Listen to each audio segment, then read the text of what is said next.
Assalamualaikum. Waalaikumsalam. Bagaimana kabarnya hari ini anak-anak? Kebersihan kelas gimana?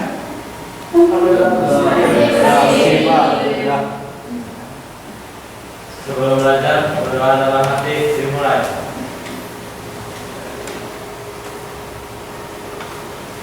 Berdoa selesai. Absen.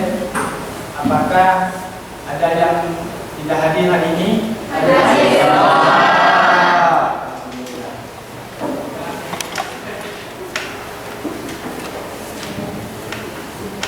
Mencari ilmu itu adalah kewajiban.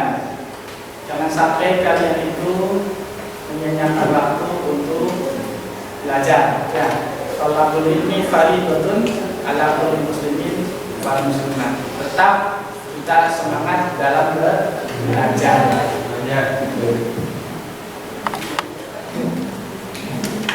Ada yang ingat pelajaran yang kemarin? Pertemuan kemarin membahas tentang hikmah pernikahan. Hikmah pernikahan diantaranya adalah menjaga kehormatan, memenuhi kebutuhan biologis, membangun keluarga yang harmonis, dan menyempurnakan agama. Nah, betul sekali. Bangkit.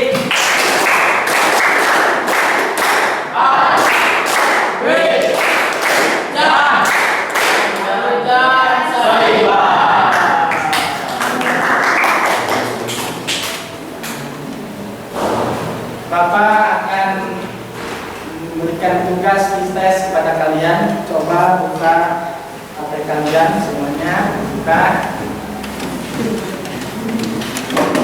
Bapak telah mengeset 10 pertanyaan. Silakan dijawab dalam waktu 5 menit.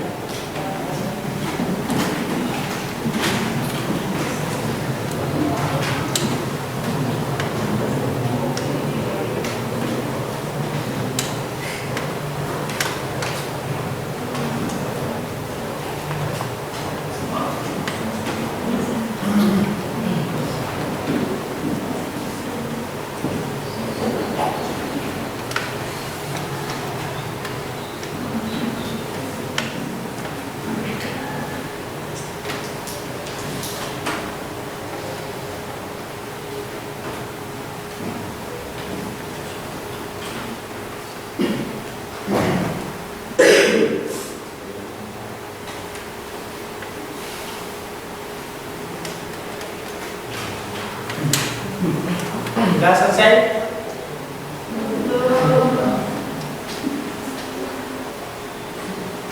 Waktu menjawab habis.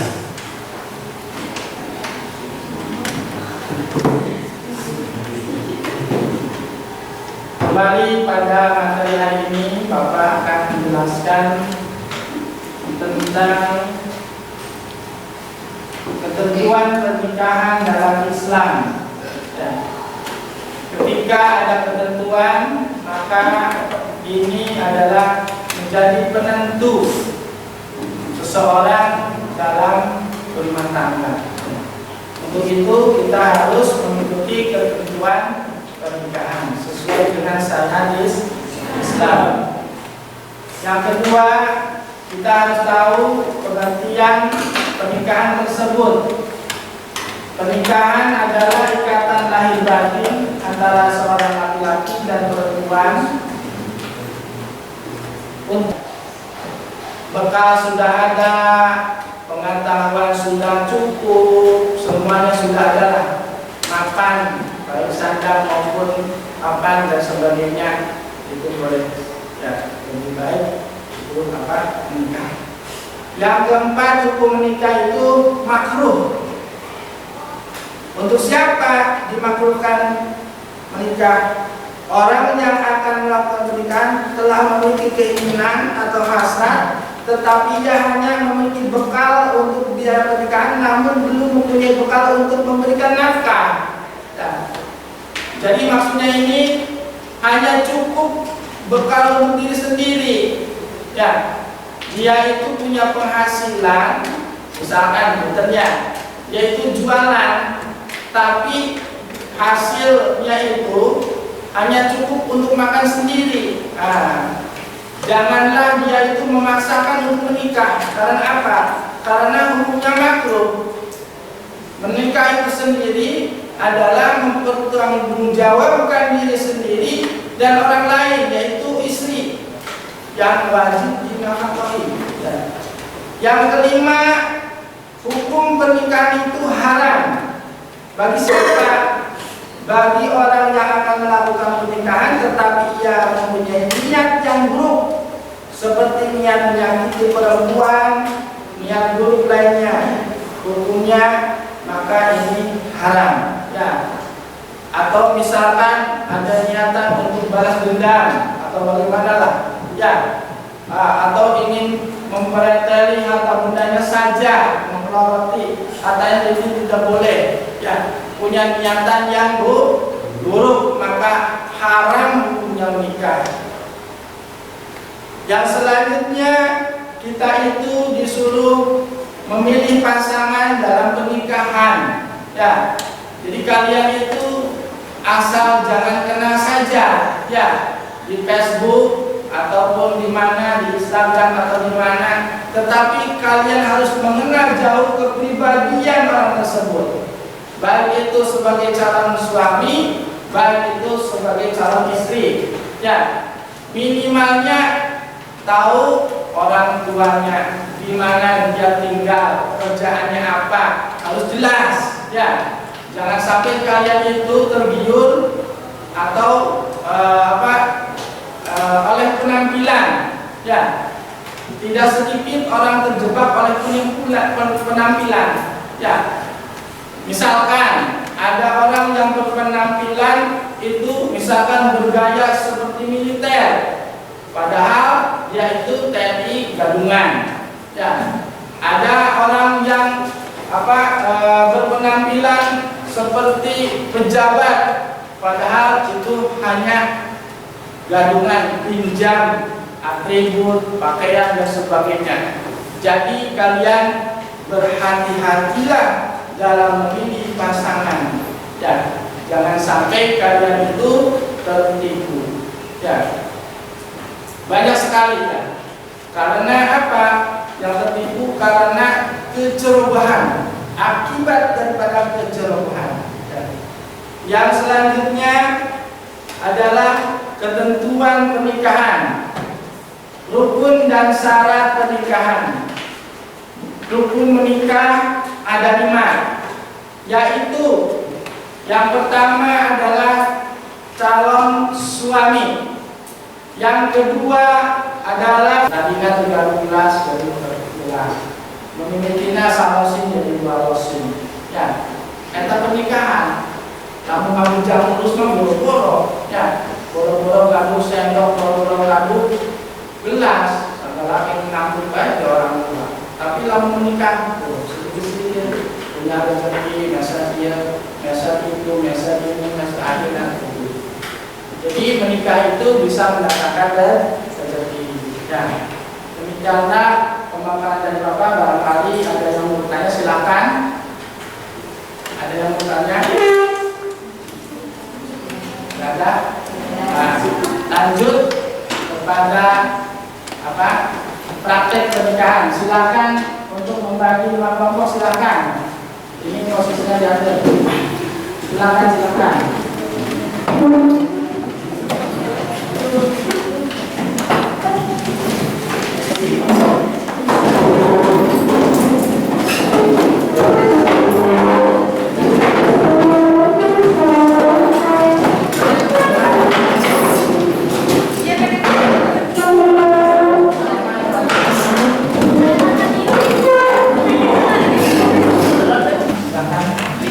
Tolong kalian itu perhatikan tentang praktek pernikahan ini. Jangan sampai kalian itu tidak memperhatikan. Mudah-mudahan ini menjadi bekal kalian di kemudian hari.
umat Islam berkaitan. Salawat serta salam mari kita ditujukan kepada Habibana wa Nabiyana Muhammad sallallahu alaihi wasallam yang telah membawa manusia dari zaman jahiliyah sampai terang-terang.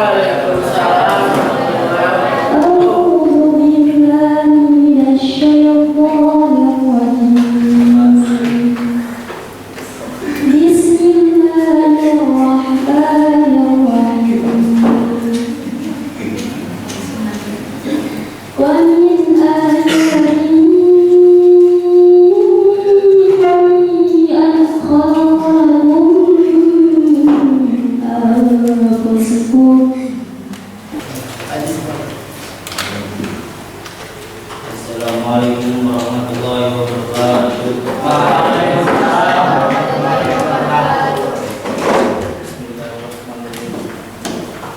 Ilahi tawassalna bijahi Muhammadin wa fi mayyudi ana madal zaman alaika salatullahi summa salamullah salatan wa tasliman ilal akhir zaman.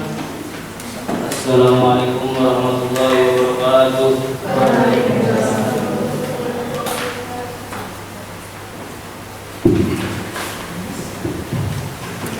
Selanjutnya kita berada di puncak acara, yaitu adalah ijab kabul pada petugas di persidangan.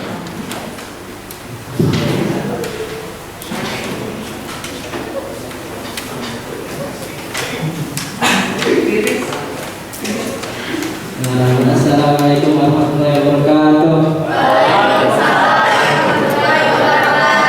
Bismillahirrahmanirrahim. Asyhadu an la ilaha illallah wa asyhadu anna Muhammadar Rasulullah. Ikutin. Asyhadu an la ilaha illallah wa asyhadu anna Muhammadar Rasulullah. Astagfirullahaladzim. Astagfirullahaladzim. Alladzi la ilaha illa huwal hayyul qayyum wa atubu ilaih.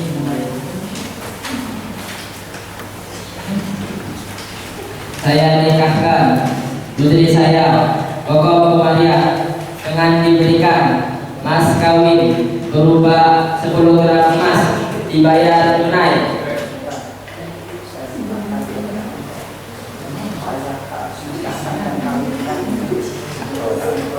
Saya nikahkan dan kawinkan kepada engkau putri saya, Koko Komariah, dengan diberikan mas kawin berupa 10 gram emas dibayar tunai.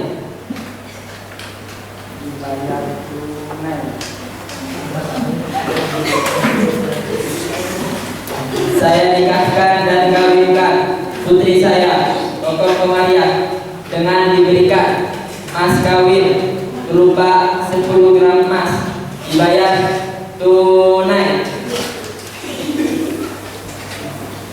Saya terima nikahnya dan kawinnya Bapak Komariah putri Bapak Agus.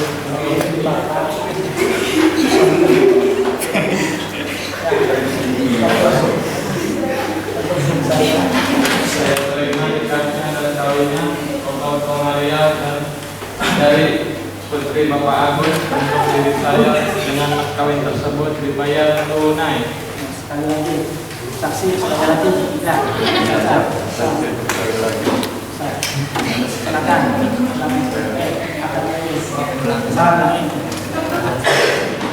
Saya terima.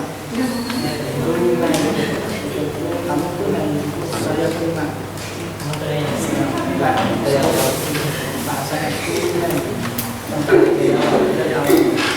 Saya nikahkan dan kawinkan putri saya, Koko Komariah, dengan diberikan mas.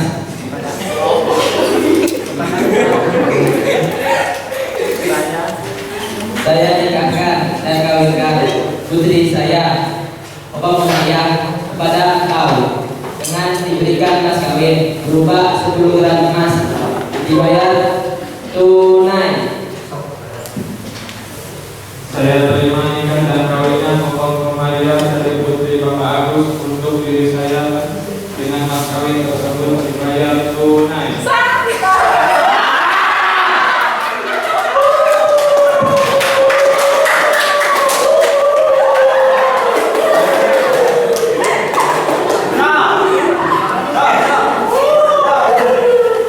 Apabila pernikahan ini diberikan saminah mawaddah warahmah.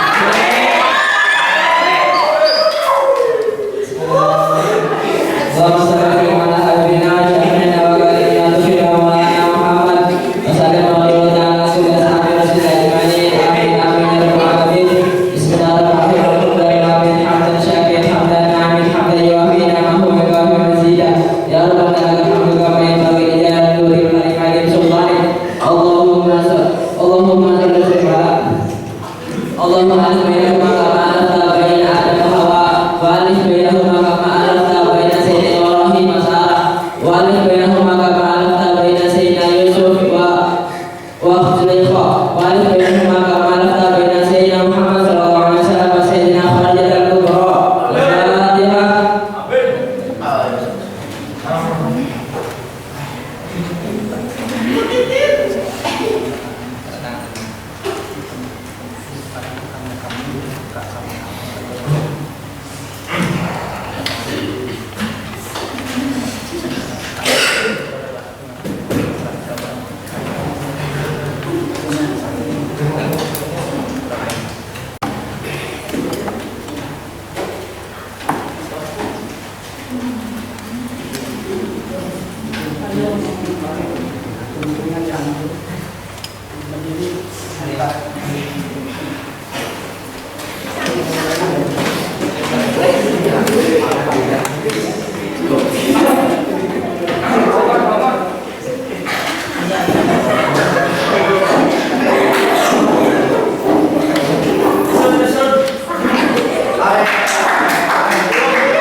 Masing-masing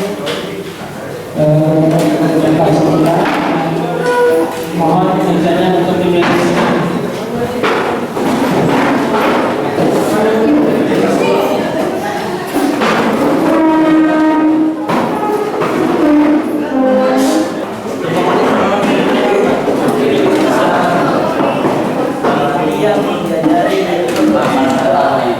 Alhamdulillah wa syukurillah wa bi'ihadillah. Pada siang hari ini kalian semua telah menyaksikan praktek pernikahan. Nah, setidaknya kalian itu ada gambaran nanti di kehidupan masa depan atau kehidupan nyata setelah kalian melihat praktek pernikahan tersebut. Ya, di antaranya yang perlu kalian ingat ada beberapa poin sesuai dengan rukun nikah. Yang pertama adanya calon mempelai perempuan, yang kedua adanya calon mempelai laki-laki, ya adanya wali, adanya dua orang saksi, adanya ijab dan qabul. Ya, ini hal yang terpenting. Ketika salah satu dari rukun tersebut itu tidak ada, maka pernikahannya tidak sah. Nah, sekali lagi, Bapak tidak mau kalian itu membetulkan hawa nafsu sehingga kalian istilahnya menunda-nunda pernikahan setelah kalian sudah mapan, sudah ekonominya mampu, cukup dan sebagainya. Kalian mampu secara lahir dan batin, dan tidak boleh untuk ditunda-tunda. Ya. Banyak hal yang perlu kalian ketahui. Ya. bagaimana misalkan hukumnya itu memberikan melaksanakan khitbah, hukumnya itu sunnah. Ya, melaksanakan khitbah itu atau melamar itu hukumnya sunnah. Kalaupun tidak dilaksanakan, boleh langsung ijab kabul, tidak apa-apa. Ya, langsung akad nikah. Kalaupun dilaksanakan khitbah itu dibatasi. Ya, ini sebagai apa? Sebagai ta'aruf saja. Apa yang dibatasinya? Ketika kalian itu melamar, itu hanya diberikan istilahnya diperbolehkan kalian melihat hanya wajah calon istri, hanya boleh melihat wajah calon istri dan kedua tapak tangan saja. Ya, tidak boleh di luar dari itu. Ya, jadi harus apa? Harus boleh memandang wajah calon istri kita ketika melamar dan melihat kedua telapak tangan. Tidak boleh di luar dari itu. Ya, tidak boleh. Ya, Pak, kalau anaknya misalkan itu memakai cadar, jadi buka dulu cadarnya, biar tahu. Ya, barangkali palsu. Ya, disangkanya wanita, diholen waria. Akhirnya pas pulang lagi. Jadi sekali lagi diperbolehkan. Terus bagaimana Pak dengan acara walimatul arsy itu? Bolehkah secara meriah? Silakan, sesuai dengan kemampuan. Ya, tetapi dengan niat tasyakur. Niatnya itu syukuran kepada Allah. Ya, jangan sampai kalian itu acaranya tasyakur, tetapi bentuknya adalah kufur. Contohnya bagaimana Pak? Contohnya pernikahan, tetapi di dalamnya itu menghambur-hamburkan uang. Ya, uang hutang, siang dan malam, mabuk-mabuk, dan sebagainya. Sehingga di tempat tersebut timbul kemaksiatan yang dahului menurut agama. Ya, jadi ketentuan pernikahan ini jangan sampai kalian langgar. Ya, kenapa? Karena ketika ketentuan ini dilanggar, ini akan menentukan nasib kalian. Ya, Pak, ya orang tua anak satu cuma Pak, cuma kau baik tidak boleh. Ya, harus seizin wali, seperti pernyataan tadi. Ya, pernyataan calon mempelai perempuan. Ya, tadi lupa ya. Bapak untuk atur, gimana dapatnya meminta izin orang tua?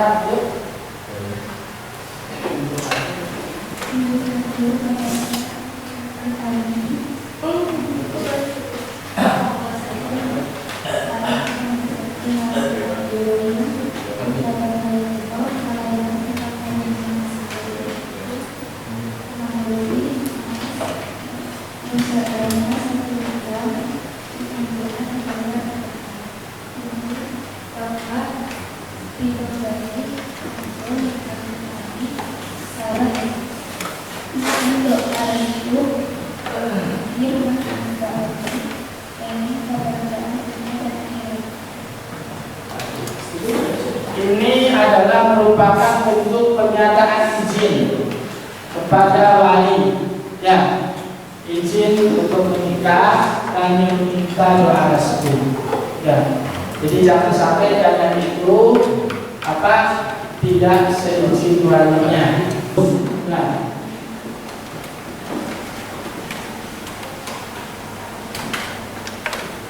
demikianlah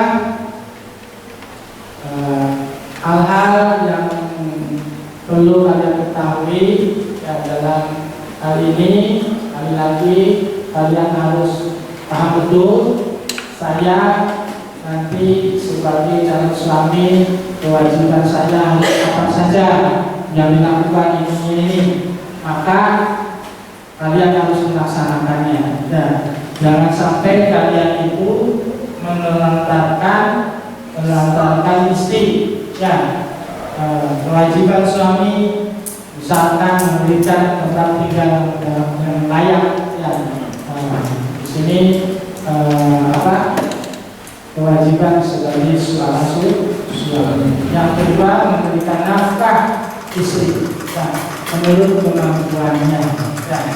Jadi jangan sampai kalian itu atau yang istri itu terlalu berlebihan. Jangan sampai berlebihan. Meminta menuntut ini dan itu. Pak, saya itu punya anak yang sementara kemampuan suami segitunya tidak boleh. Tidak boleh. Terus berinteraksi dengan istri secara ma'ruf, bergaul dengan ma'asyurah, mempergaul istri dengan cara yang baik. Jangan sampai istri itu disakiti, apalagi sampai ditabok. Tidak boleh. Jangan sampai istri itu dibuka airnya. Tidak boleh. Kekurangan apapun yang ada pada diri istri harus ditutupi. Begitupun sebaliknya. Kekurangan yang ada pada diri suami harus bisa ditutupi. Jangan menegakkannya. Insya Allah kalau rumah tangga seperti itu, insya Allah akan hamil. Saling pengertian. Saling memahami, saling menjalankan tugas masing-masing. Kewajiban sebagai suami istri dan suami. Jadi sekali lagi Bapak ucapkan terima kasih kepada kalian semua.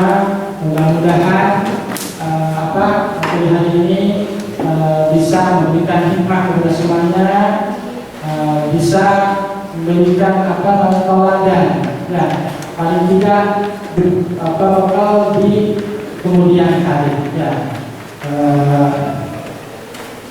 Mohon maaf apabila ada kesalahan dari Bapak, baik secara lisan ataupun tulisan ataupun dalam penyampaian. Walaupun misalkan ada tadi masih ada kesalahan, mohon diperlukan maaf. Sekali lagi tetap kita itu bekerja sama kompak, jangan sampai ada wallahu Wassalamualaikum warahmatullahi wabarakatuh.